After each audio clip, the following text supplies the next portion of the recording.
In Part 4, after Han Li obtained several treasure boxes at the residence of Elder Shang Kun and safely escaped from there, Han Li used lightning escape to leave, then transformed into a streak of bloodlight and continued flying. He later discovered a group of Mulan mortals heading toward Tian'an to gather resources. So he hid inside a carriage to avoid detection and to safely leave the grassland. Inside the carriage, he overheard the Mulan people discussing their resource plundering and their reverence for mages. Han Li and Silvermoon checked the loot from the treasury. There were 6 jade boxes in total, and he already possessed 4. He opened 2 of them, one contained a jade slip, and the other contained a ring. Han Li opened the remaining jade boxes one by one and discovered a small green bottle and a fist-sized purple glowing object. When he opened the green bottle, a sharp, highly corrosive and venomous smell immediately assaulted his nose. He frowned in discomfort and quickly sealed it again, judging it to be some kind of extremely dangerous poison or toxic substance. Before carefully storing it away, his attention then shifted to the purple object. Upon touching it, he found it extremely soft, and faint strands of purple light shimmered within it like flowing energy. When he probed it with his spiritual sense, the object suddenly trembled and transformed into a floating purple cloud above his head. Before returning to its original form, it revealed itself to be an intricate net-like treasure made of extremely fine, radiant purple threads. Silvermoon recognized it with surprise and identified it as the Purple Cloudless, an ancient treasure famed since antiquity. She explained that although it was not a divine spirit treasure, it was still a top-grade ancient artifact with powerful large-scale defensive capabilities. Depending on its refinement, it could expand to cover hundreds of meters or even several kilometers, and in its strongest form could protect an area of up to 50 kilometers. In addition to defense, it could also trap enemies and release Jade Sun True Fire to burn them. However, its offensive power was still inferior to true divine treasures. Han Li felt slightly disappointed at first, but soon became thoughtful. He asked Silvermoon whether she was familiar with it. After a moment of silence, she admitted that she had a fragmented memory of it from before she became an artifact spirit. Though she could not recall the details clearly, Han Li speculated that the treasure likely originated from Devilfall Valley, since Master Kang Kun had never used it. However, none of the jade boxes contained any information about Devilfall Valley, which left him somewhat regretful. He also realized that although obtaining its secrets could bring great opportunities, it would also attract powerful cultivators, making the risks extremely high. Silvermoon asked about the jade slip, and Han Li replied that it contained Master Kang Kun's cultivation techniques and insights. Although he could not cultivate the main technique, the whole moon arts, he could still benefit from the secret techniques and experience recorded within it. After storing all the items, Han Li rested while the Mulan mortal army continued its march. During this time, 2 groups of spell warriors conducted inspections of the convoy, but Han Li was awakened by Silvermoon each time and successfully concealed himself, avoiding detection. Once the army left the Mulan plains, Han Li quietly departed with Silvermoon and headed toward the heavenly south region. Using his powerful spiritual sense, he was able to detect enemies within a wide range and avoid them. Crossing the desert and entering the 9 Nations Union, specifically the state of Fengyuan. There, he noticed that the border cultivator forces were largely absent, replaced by frequent patrols of spell warriors. This indicated that the 9 Nations Alliance had retreated after suffering early setbacks in the war against the Mulan forces, and the true large-scale battle had not yet fully begun. After several days of travel, Han Li suddenly sensed violent spiritual fluctuations and killing intent from a remote mountain.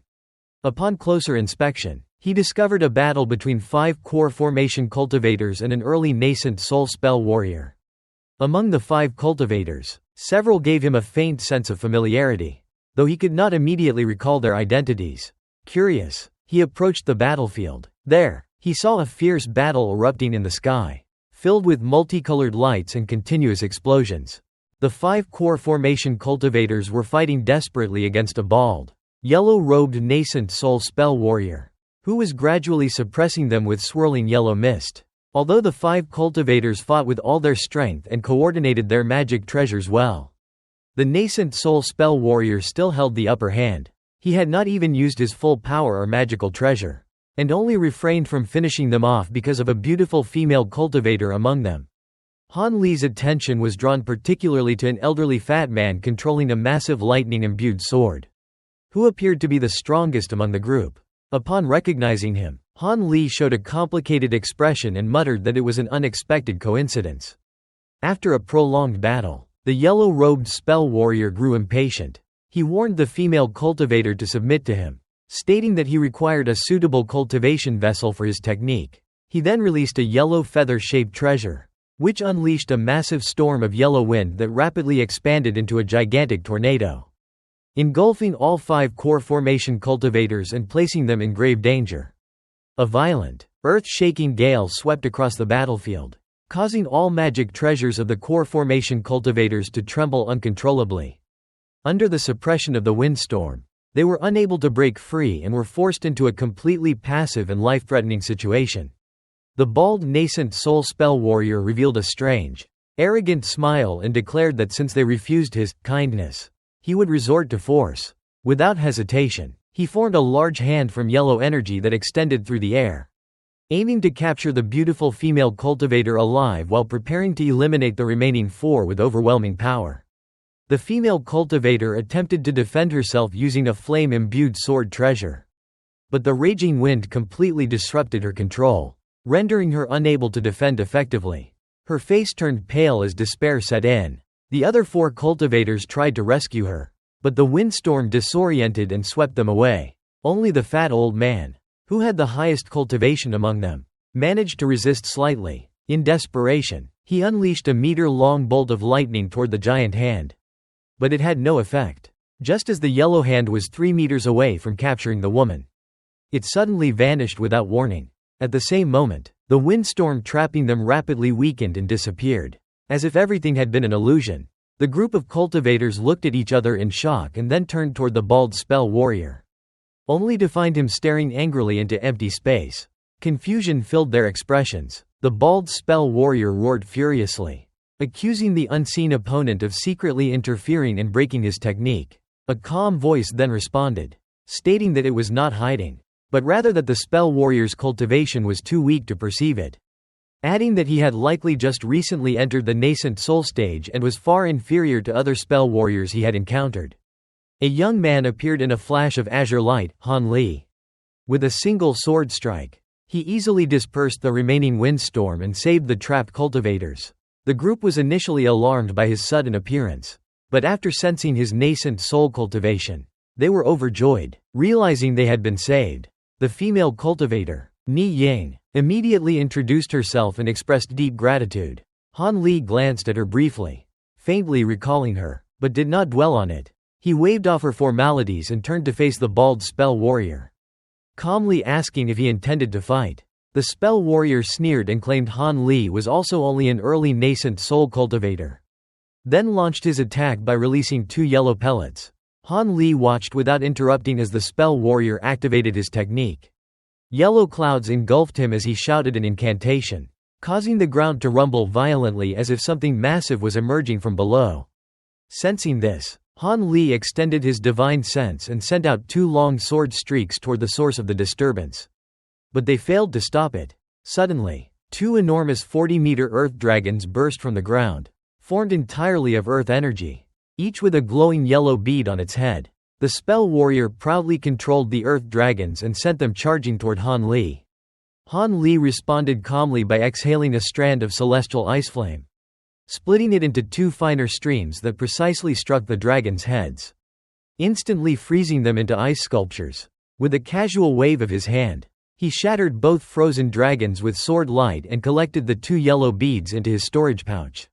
He then calmly invited the spell warrior to reveal any other techniques he had. Shocked by Han Li's effortless power, the spell warrior questioned his identity, suspecting he had recently entered the nascent soul stage within the past 100 years. Han Li simply stated he was a nameless cultivator and did not reveal further. He then released a massive swarm of gold-devouring beetles from his spirit beast pouch, intending to test their effectiveness against a nascent soul opponent. However, upon seeing them, the spell warrior was instantly terrified and recognized them immediately. Without hesitation, he turned and fled at full speed.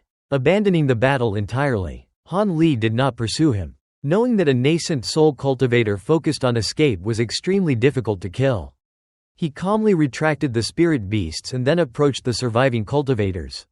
The fat old man from Yellow Maple Valley, Lei Wanhe, along with Ni Ying and the others from various sects, respectfully stepped forward and expressed their gratitude, formally introducing themselves and thanking Han Li for saving their lives. Han Li unexpectedly encounters several cultivators from his past, including Lei Wanhe and Ni Yan. The meeting takes place after Han Li appears in his current nascent soul cultivation state, which immediately causes confusion and shock among the group.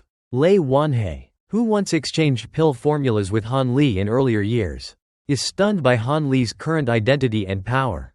He originally addressed Han Li in a senior-junior relationship based on his past interaction, but quickly realizes the drastic gap in their current cultivation levels. Despite trying to maintain composure, he becomes visibly shaken, especially after recognizing that the young senior in front of him might actually be someone from his distant past.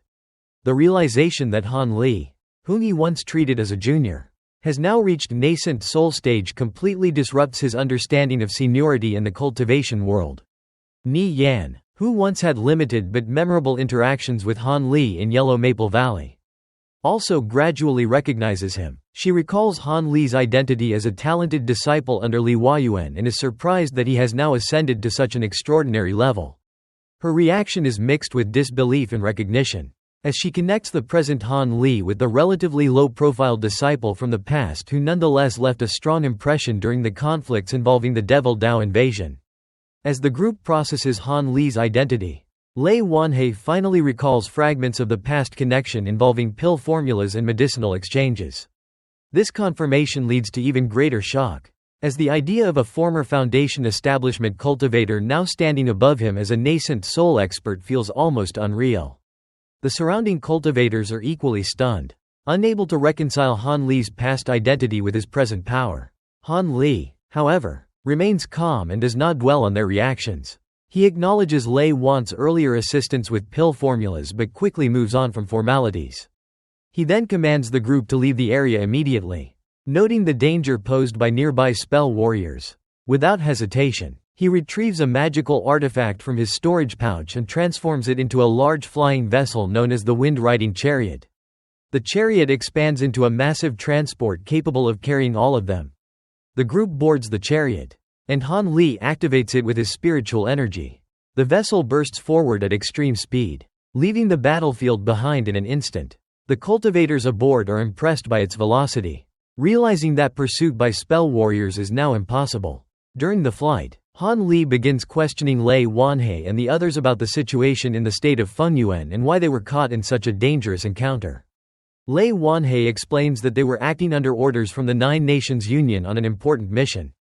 Due to delays caused by the ongoing conflict during the Molan invasion, they were forced to take a remote route back. Along the way, they encountered low-level spell warriors and eliminated them, but unfortunately attracted the attention of a powerful nascent soul spell warrior. This enemy ambushed them after they finished a battle, forcing them into a desperate escape. Lei Wanhe admits that without Han Li's intervention, their group would have been completely destroyed. Han Li listens without much emotional response, showing only mild indifference. After a short pause, he shifts the conversation to inquire about his former master, Li Huayuan, and the status of his sect. Lei Wanhe delivers the unfortunate news that Li Huayuan died roughly a century earlier during the war against the Molan forces. He also explains that Li Huayuan's wife failed to form a golden core and eventually passed away due to lifespan limits. Han Li then asks about his fellow disciples from the past. Lei Wanhe explains that although some of them had strong talent and reached the false core stage, none succeeded in forming a golden core. This implies that most of them likely perished over time. Hearing this, Han Li falls silent, reflecting on his past life in Yellow Maple Valley. The memories of his fellow disciples and earlier cultivation years briefly surface in his mind, but he quickly accepts that those times are long gone. During this moment of reflection, Ni Yan suggests that Han Li might consider returning to Yellow Maple Valley. However, Han Li firmly declines, stating that he is now an elder of the Heavenly Dao Alliance's Drifting Cloud sect and is content with his current path. His response makes it clear that he has no intention of revisiting his former sect or past affiliations. Finally, Ni Yan asks Han Li whether he still remembers Xiao Queer, a girl from his earlier days. Han Li is briefly surprised and confirms that he does remember her, recalling the small but meaningful connection from the past. This final exchange highlights how many threads from Han Li's early cultivation life still linger in the present, even as he continues moving forward on a far higher level.